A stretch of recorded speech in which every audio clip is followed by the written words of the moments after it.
बीते कुछ वक्त से लगातार देश में एक के बाद एक सांप्रदायिक विवाद सामने आ रहे हैं। कई जगह दो समुदायों के बीच टकराव और हिंसा भी देखने मिली।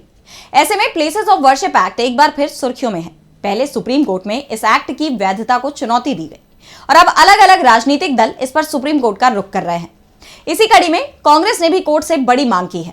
तो क्या है पूरा मामला, देखिए इस रिपोर्ट में।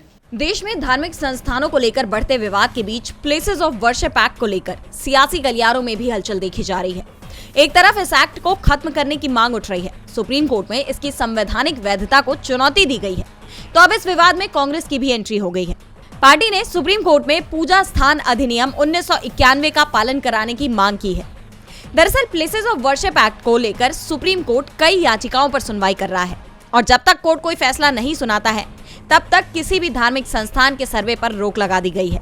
इसके साथ ही कोर्ट ने मामले में केंद्र सरकार का रुख जानने के लिए नोटिस भी जारी किया है और अब खबर आ रही है कि कांग्रेस इस पर हस्तक्षेप याचिका दाखिल करने की तैयारी में है। पार्टी का आरोप है कि बीजेपी सरकार इस कानून का साफ तौर पर उल्लंघन कर रही है। कांग्रेस की तरफ से पार्टी सांसद और वकील अभिषेक मनु सिंघवी सुप्रीम कोर्ट में अपनी बात रखेंगे।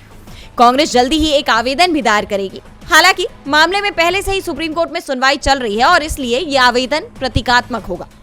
हालांकि अभी ये तय नहीं है कि मामला पार्टी के नाम से दायर किया जाएगा या पार्टी के किसी नेता की तरफ से याचिका लगाई जाएगी, लेकिन ये कदम पार्टी के राजनीतिक रुख को उजागर करेगा। कांग्रेस का कहना है कि 1991 का कानून सभी धार्मिक स्थलों की यथास्थिति बनाए रखने के लिए बनाया गया था।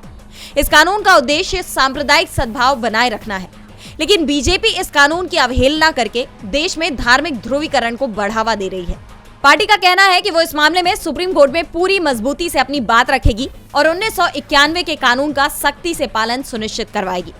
बता दें कि प्लेसेस ऑफ वर्शिप एक्ट से जुड़ी याचिकाओं पर 17 फरवरी को सुनवाई होगी। डीबी लाइव की रिपोर्ट।